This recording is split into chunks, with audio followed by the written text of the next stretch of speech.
multiplication of effort. It's very, very inefficient way to structure a society. It's good for the capitalists who manufacture all this stuff because everybody has to buy their own microwave, their own TV, their own stereo, their own computer, their own everything.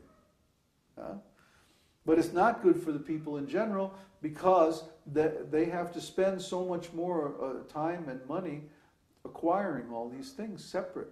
I have to have a separate apartment or a separate house or a separate place to live. I can't share it with anybody. I have to lock the door, keep everybody out, go away.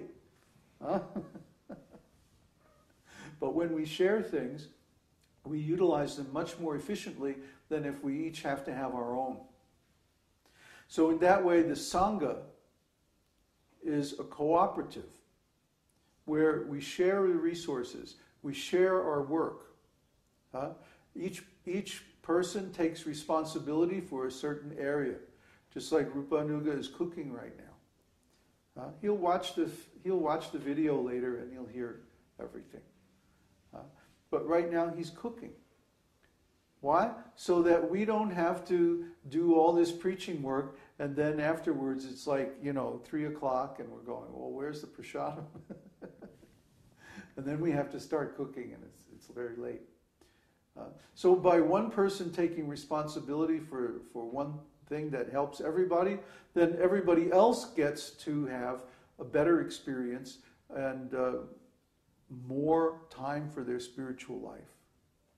That's the bottom line, because time is the most valuable thing we have. So, did I talk for a long time? I don't know. 20 past 1. Yep. 120 so far. Okay, well, let's do some quick questions, and then we'll wind up.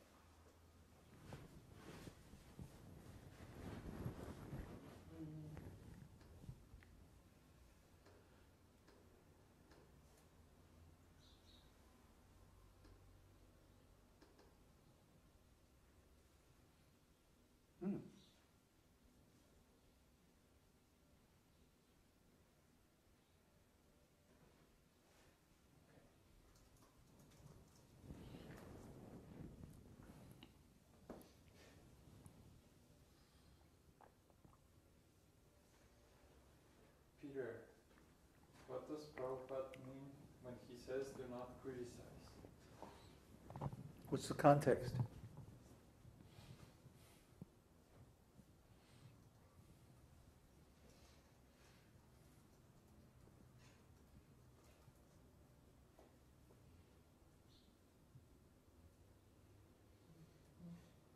You can't ask a meaningful question without context.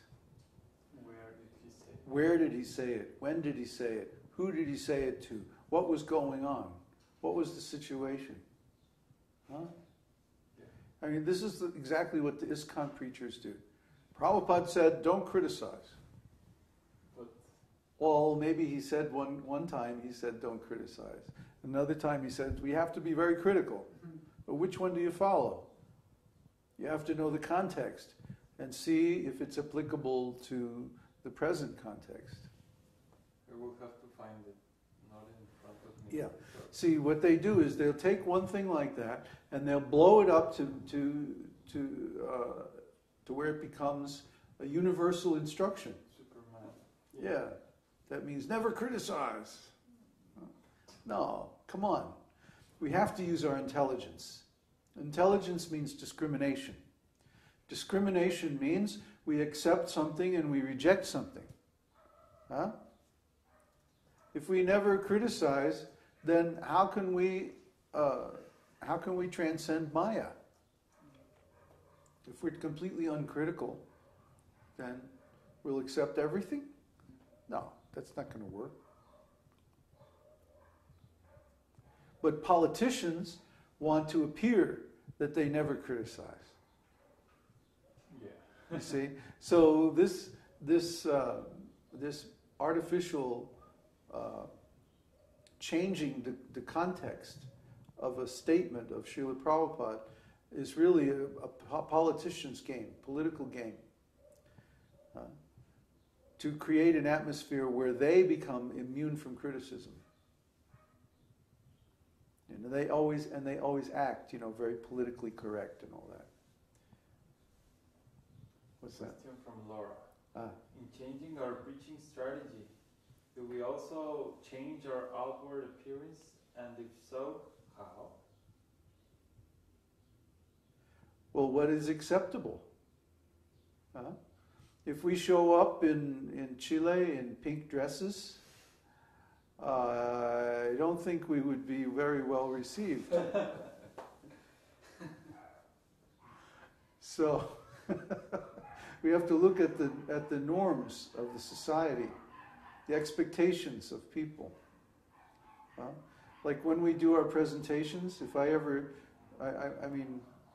when we do a public presentation where the public is invited, we should all dress very sharp, Nice, new clothes, pressed, clean, like that. Maybe we still wear white and have beads and all that. Huh? But, no tilak. Don't freak them out too much. What's that? Don't freak them out too much.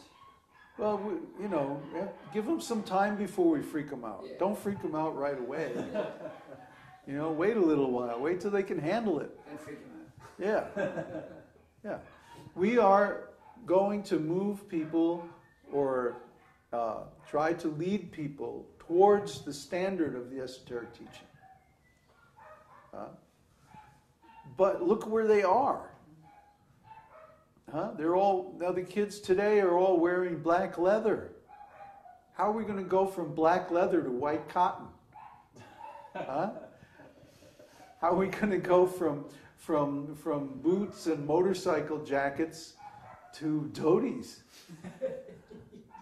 I mean, that's a huge change there. No.